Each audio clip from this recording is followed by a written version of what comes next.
అన్నిడి చేపట్టేలా అని పానం మీదకి వచ్చేటట్టుంది. ఎన్నో ఏండ్ల సంధి ఎంతో కష్టపడి చేతులకు తీసుకున్న ఆధిపత్యమే ఇది. నీ ఒక్క బిడ్డ చదువు కోసం చేర్పేస్తానంటే నేను ఊకుంటానా? నీ బిడ్డే నీ జాతులందరూ చదువుకొని పుట్టలేదే. నా కాళ్ళకి చెప్పులు తొడకి నీకు పుట్టినరే. ఏమే చదువుకుంటాయే?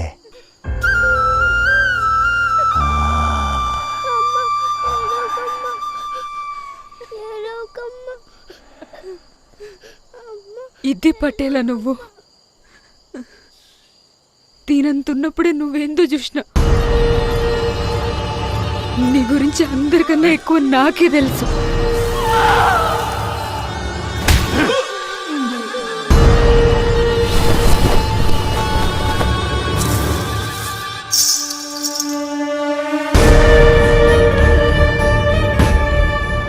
ఇప్పుడు చెప్పు పట్టేలా, గంగమ్మ జలధారలో దుంకితే పొట్టేలు దొరుకుతుందని బాలమ్మ చెప్పిందా లేక నువ్వు చెప్పినావా?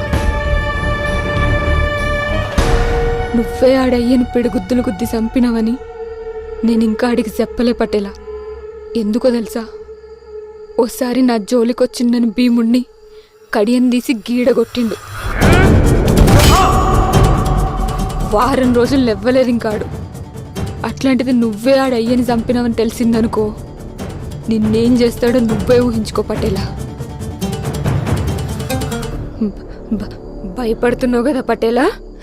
బిడ్డ భయపడ్డరా? భయపడ్డావులే.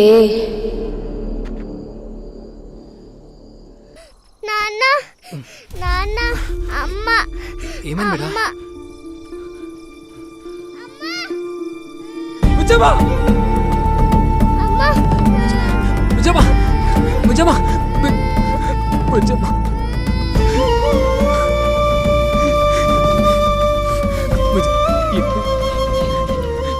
ఈ దెబ్బల కన్నా ఆడు అని కులపహంకారంతో మన బిడ్డ మీద మాట్లాడిన మాటలే నన్ను ఎక్కువ బాధ పెడుతున్నాయి. ఇప్పటిదాకా పటేల్ వల్ల తక్కువ శాతోడు చదవలే కదా, ఇప్పుడు చెప్తున్నా. దాంట్లో మన బిడ్డ అడుగు పెట్టినా సరే అని మీద మనం గెలిచినట్టే గంగా. నువ్వేం చేస్తావో నాకు తెలియదు. రేపు సరస్వతిని బడిలోకి తోలుతున్నావు.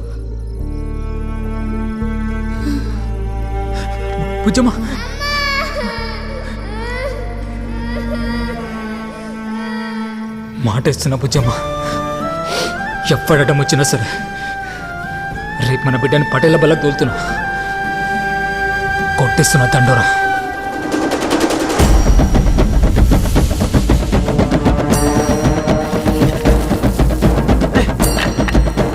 ఎట్లా అడుగు పెడతాడో చూద్దాం అని నా కొడుకుని. రానైతే రాని, మనం కష్టపడాల్సిన పని లేదురా, ఊరోళ్ళు చూసుకుంటారు. మీరు కూడా పోండి.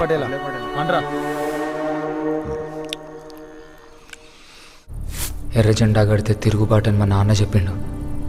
కానీ ఈ తిరుగుబాటు నా ఒక్క బిడ్డ కోసం కాదు.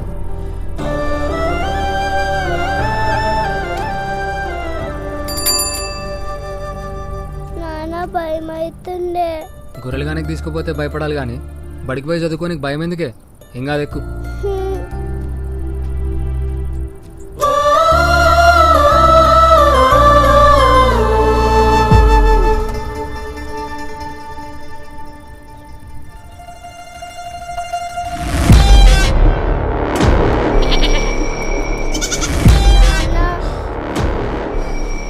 అయిపోయింది దినం.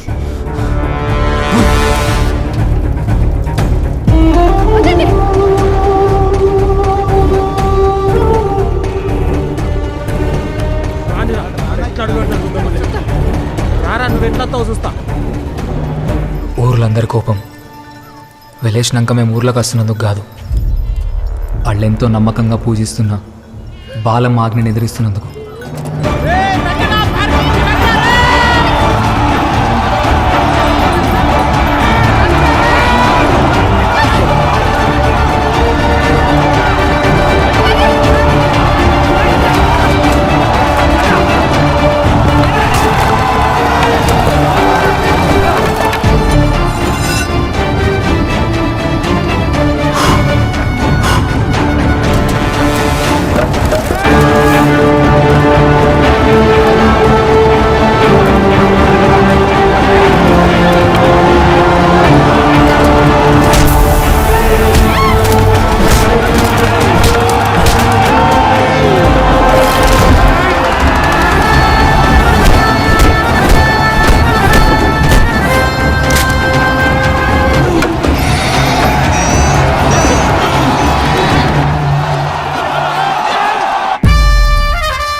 సరస్వతి బిడ్డ బిడ్డ ఇప్పుడు నీ బిడ్డను ఎట్లా తీసుకోపోతావు చూద్దాం దారా